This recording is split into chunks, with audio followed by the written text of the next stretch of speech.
주님의 사랑하는 여러분들, 수요예배 가운데 나오신 여러분들을 주님의 이름으로 환영합니다. 오늘은 호세아서 5장 1절에 7절의 말씀을 가지고 하나님께 집중하자, 하나님께 집중합시다라는 제목으로 말씀을 나누어 보고자 합니다. 무언가 집중을 한다는 것은 참 어려운 일인 것 같습니다.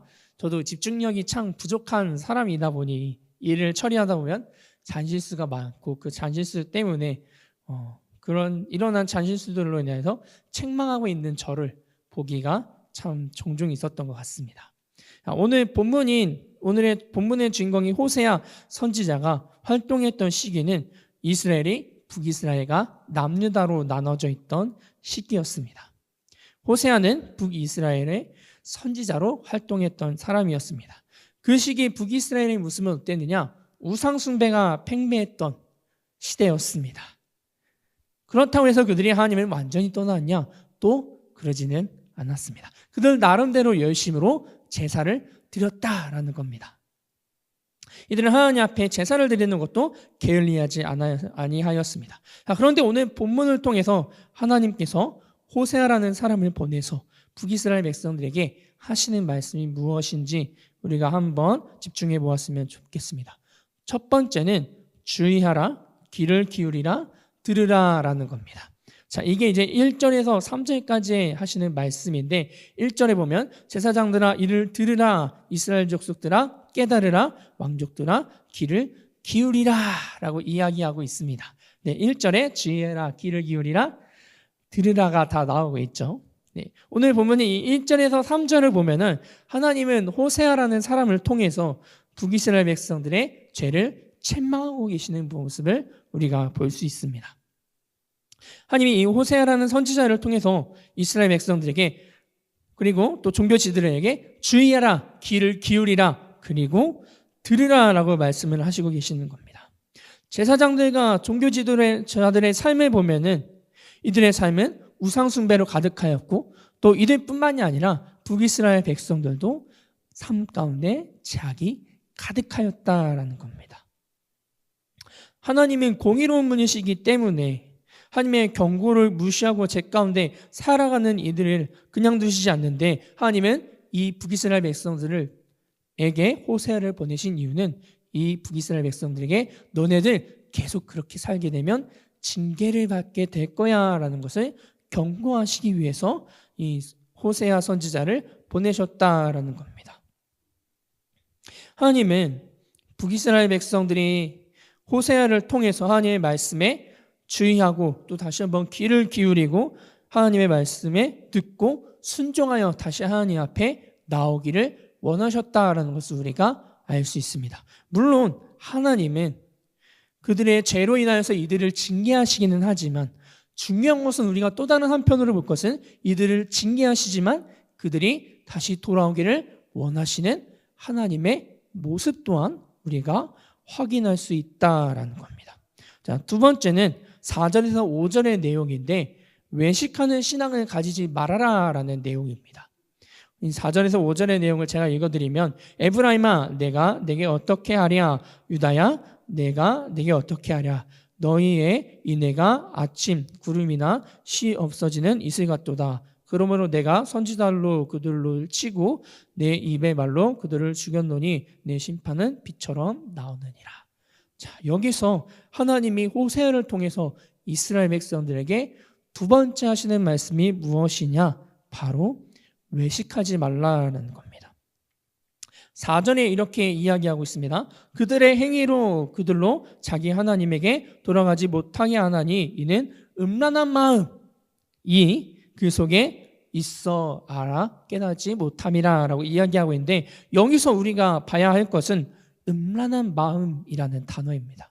이 음란한 마음, 물론 이제 육체적인 타락을 의미하는 걸 수도 있겠습니다만은 여기서 이야기하는 음란한 마음은 외식하는 자, 바로 하나님 외에 다른 이방의 신들을 섬기는 이스라엘 백성들과 종교 지도자들의 모습을 하나님께서 외식하는 마음으로 표현하신 겁니다.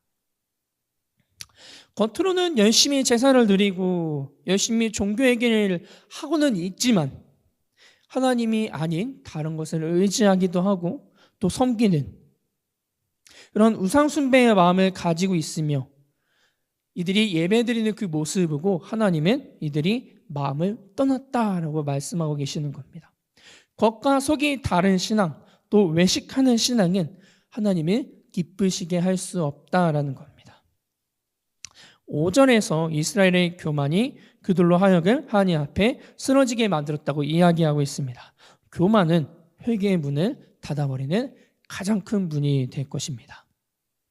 5장에서 말씀하신 것처럼 결국 그들의 죄로 인하여서 나라를 잃어버리게 되는 것이 이들의 운명이 될 것입니다. 그리고 세 번째는 이스라엘을 떠나는 북이스라엘의 죄로 인하여서 하나님이 떠나시게 되었다라는 겁니다. 6절을 보면은 북이스라엘 백성들은 양떼와 소떼, 즉 많은 재물을 가지고 하나님 앞에 찾으러 갔다라고 나오고 있습니다. 겉으로 보기에는 하나님 앞에 열심히 예배를 드리고 하나님을 찾는 모습이지만 그들의 모습을 보고 하나님께서는 이렇게 이야기하고 계십니다. 만나지 못할 것은 이미 그들에게서 떠나셨습니다. 7절이 이야기하고 있는 부분인데 이들이 하나님을 만나러 왔지만 하나님을 만나지 못한다라는 것을 의미하고 있는 겁니다. 하나님이 이미 그들을 떠나셨기에 그들이 아무리 하나님 앞에 나와 제사를 드려도 하나님 앞에 예배를 드려도 그들은 하나님을 만나지 못한다라는 것을 이야기해주고 있는 것입니다. 그렇다면 그 이유는 어디에 있느냐? 이들은요 겉으로는 재물을 가지고 와서 예배를 드리는 것처럼 보일 수 있습니다. 그런데 이들의 진심을 바라보면 이들은 전심으로 예배하지 않았다라는 겁니다. 그들이 예배하고 있는 이유는 그들에게 닥쳐올 이 어려움을 해결해내기 위해서 이들은 하나님을 찾고 있다라는 겁니다. 예배를 드리고는 이들은 다시 자신들이 살던 그 모습 그대로 하나님을 멀리하는 외식하는 삶을 살아가고 있다라는 겁니다.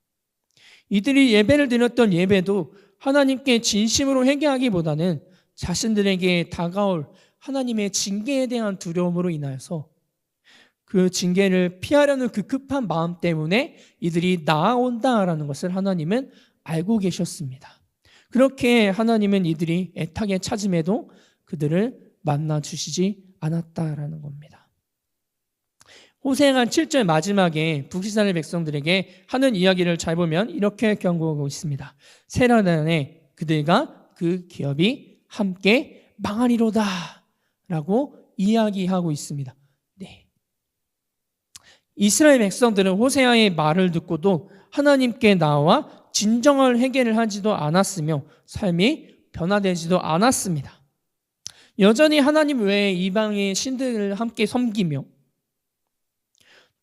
외식된 삶을 살아가고 있을 뿐만 아니라 또 죄를 지음으로 살아가고 있기 때문에 호세아는 이에 대해서 지적하면서 너희들 결국 하나님의 심판을 받게 될 것이다 라는 것을 이야기해주고 있는 것입니다. 호세아서 5장 1에서 7절의 말씀을 가지고 호세아가 북이스라엘 백성들에게 외친 것은 무엇이었습니까? 첫 번째로 하나님의 말씀에 듣고 주의하고 귀를 기울이고 순종하여라 였습니다. 그 다음은 두 번째로 외식하지 말라는 것이었고 마지막 세 번째는 계속해서 나의 말을 듣지 않았다가는 내가 너희를 떠나감으로 인하여서 너희는 징계를 받게 될 것이다 였습니다.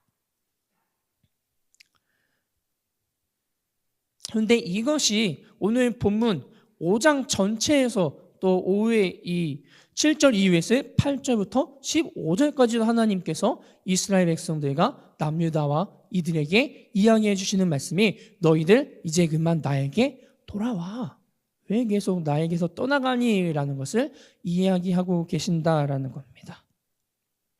오늘 본문을 통해서 하나님은 북이스라엘 사람들이 지금까지 지었던 모든 죄들을 하나님 앞에 회개하고 하나님의 백성으로 돌아오기를 원하시는 마음으로 호세아를 보내셨다라는 겁니다. 그리고는 다시 돌아오기를 간절히 원하시는 마음으로 호세아를 통해 간절히 나에게로 돌아오라고 말씀하시는 내용입니다. 하나님이 만약에 이스라엘이 어떻게 살든지 관심을 가지시지 않으셨다면은 굳이 호세아라는 선지자를 북이스라엘 땅에 보내실 필요도 없을 겁니다. 그냥 그들이 사는 대로 두었다가 나중에 그들의 죄로 인하여서 하나님이 분노로 가득하면 그들에게 마땅한 징계를 내리심으로 끝낼 수도 있습니다. 실제로 그들의 나라를 멸망시키려 했지만 그들에게 회개할 기회도 주지 않고 그대로 그냥 모든 북이스라엘 땅을 다 엎어버리실 수도 있는 분이 하나님이다라는 겁니다.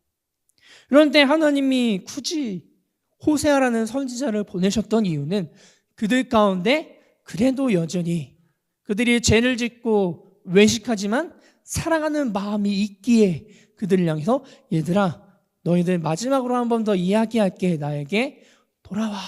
나에게 집중해 라고 말씀하시는 겁니다. 그럼에도 하나님이 그렇게 애타게 기르시며 그들에게 마지막 기회를 주셨는데 그들은 회개하지 않았습니다. 그러면서도 이제 하나님께 회개하지 않고 여전히 하나님께 전심으로 제사를 드리지 않고 이방의 신들과 함께 하나님을 믿으며 그들이 죄악된 삶을 살아갔다라는 겁니다.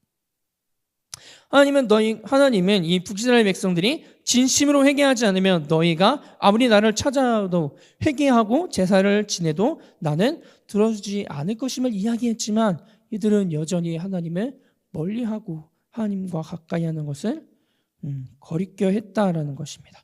그리고 이들이 하나님을 찾아왔을 때 그 자신들이 처한 상을 무마하기 위해 하나님께 잠깐 나와 또 기도하고 이들이 원래 살았던 삶으로 돌아갔다라는 것입니다.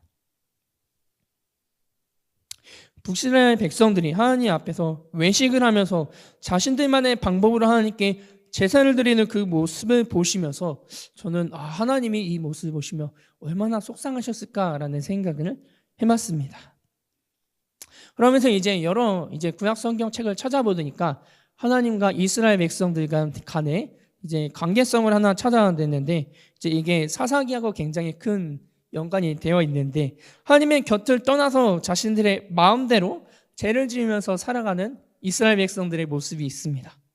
그 죄악이 날로 가득하여서 결국에는 그 죄로 인하여서 하나님께 징계를 받게 됩니다. 주로 이방의 나라들에게 나라를 빼앗기는 징계를 받게 되죠.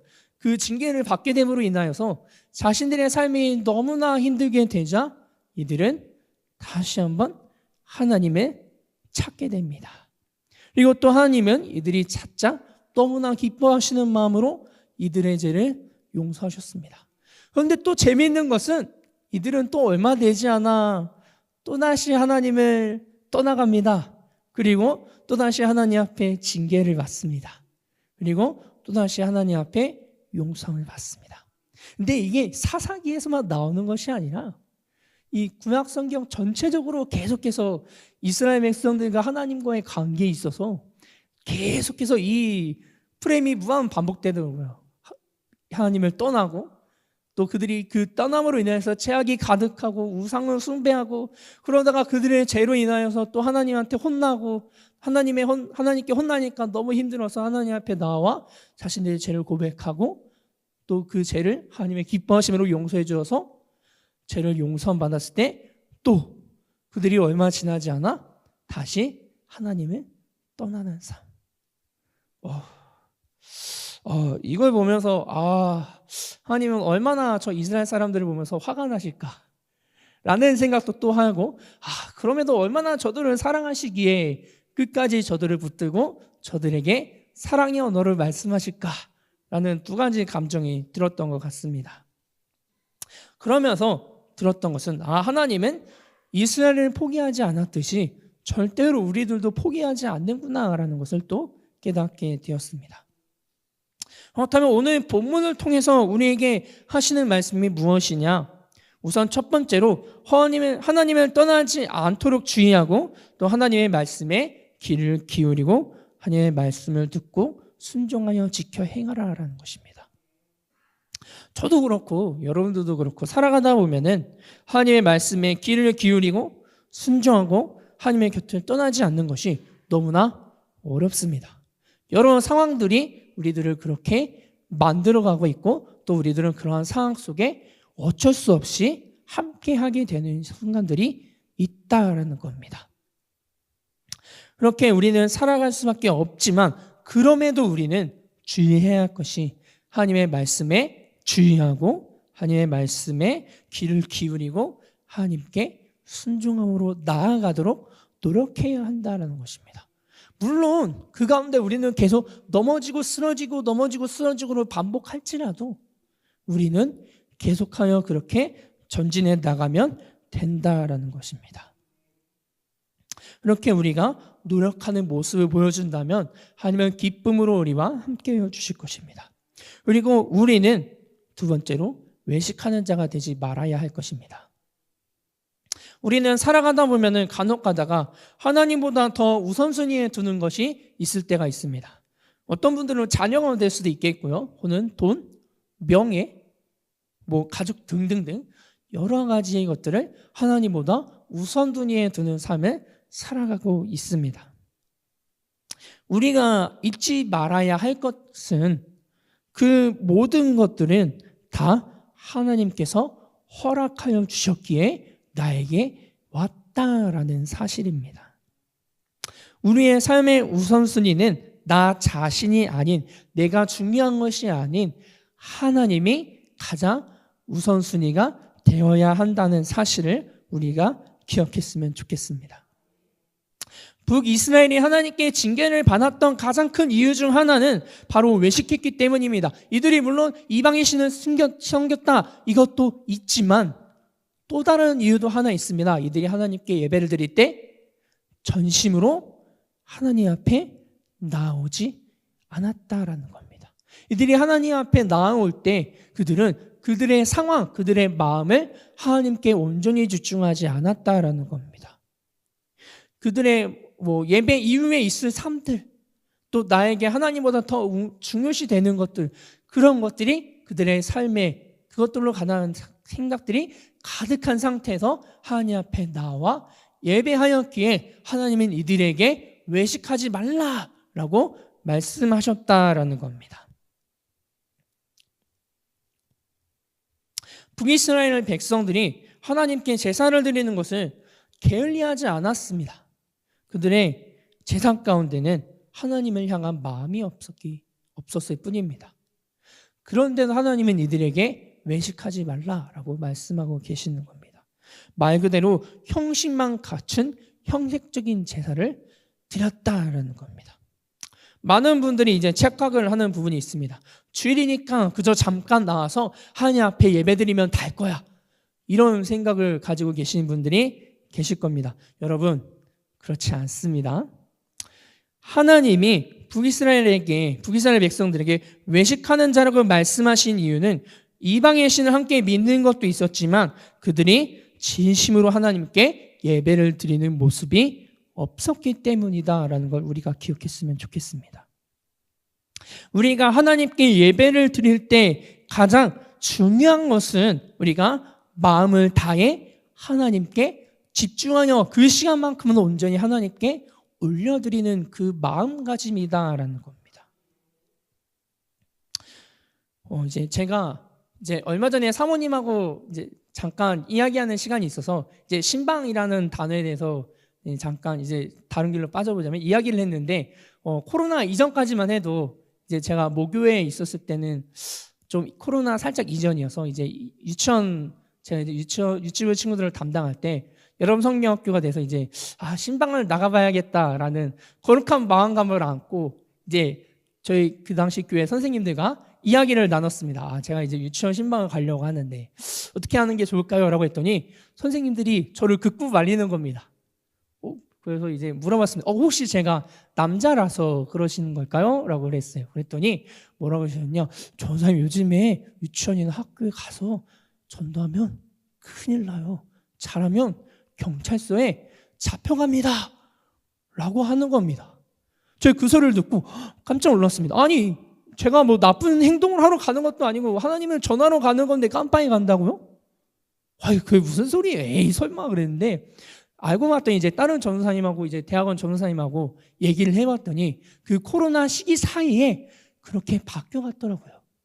심지어 이제 교회를 믿는 가정의 부모님들도 이제 어떤 부모님들은 좀 신앙이 없는 부모님들은 교역자가 학교에 온다, 유치원에 온다 하면은 좀 부담스러운데요 라고 이야기하시는 분들이 계신다고 하더라고요. 제가 어렸을 때만 해도 제가 어렸을 때만 살짝 돌아봐도 누군가 이제 우리 교회 와서 전도를 한다, 우리 학교에 와서 전도를 한다, 난리 났었거든요. 이제 막 팝콘 같은 거 막 튀겨가지고 그 종이 앞에 막 교회 로고 붙여서 막 교회 그런 거 하는, 저는 그게 그렇게 우리 교회 사람들 와서 전도한다, 너무 좋아 이랬던 아이 중에 하나였는데 요즘에 그러면 철컹철컹 잡혀간다는 소리를 듣고 코로나라는 친구로 인하여서 또 개인주의가 심해짐으로 인해서 바뀌었구나 라는 생각이 또 들었습니다. 제가 이 이야기를 꺼낸 이유는 여러분, 우리가 하나님을 믿는 우리가 하나님의 말씀을 거절하고 있는 이유는 우리가 하나님을 온전히 믿지 못하고 외식하는 자이기 때문입니다. 우리가 하나님의 말씀을 온전히 믿는다면 우리 학교에 와서 우리 유치원에서 누가 말씀을 전한다, 저는 기쁨으로 그 사람과 함께 같이 말씀을 전할 것 같습니다. 우리 모두 그러한 마음가짐으로 가지고 살아갔으면 좋겠습니다. 우리 모두는 무언가에 집중을 하게 되어 있습니다. 일에 집중을 하고 공부에 집중을 하고 또 우리의 삶에는 항상 집중을 하는 것이 있습니다. 또 매우 중요한 일이지만 정작 우리는 하나님께 집중하지 못할 때가 너무나 많다라는 겁니다. 그런 우리들의 모습을 보면서 저는 종종 슬픈 마음이 들기도 합니다. 우리가 하나님께 집중하려고 할 때 우리의 마음속에 있는 음란한 것들이 우리를 괴롭히기 시작을 합니다. 뭐하러 굳이 그래? 너 일도 바쁜데. 이런 식으로 우리의 마음 가운데 하나님을 제대로 만나지 못하게 방해하기도 하고 또 우리가 하나님께 집중하지 못하게 방해를 한다라는 것입니다. 죄는 단순하게 나쁜 행동과 마음뿐만이 아니라 우리가 하나님께 돌아가는 것을 마음의 벽을 쳐서 막는 일도 한다는 겁니다. 여러분, 우리는 다시 한 번 더 하나님께 돌아가야 할 것입니다. 우리의 죄로 인하여서 막힌 하나님과의 관계성을 다시 풀기 시작해야 합니다. 형식적인 우리의 예배와 신앙을 드리는 것이 아니라 진실된 예배와 신앙으로 아버지 앞에 나아가야 할 것입니다. 우리의 삶 가운데 우리에게 있는 외식들을 버리고 또 우리가 하나님을 떠났던 모든 것들을 다 버리고 하나님께로 다시 돌아갈 수 있는 저와 여러분들이 되시길, 하나님께 집중할 수 있는 저와 여러분들이 되시기를 주님의 이름으로 소망합니다.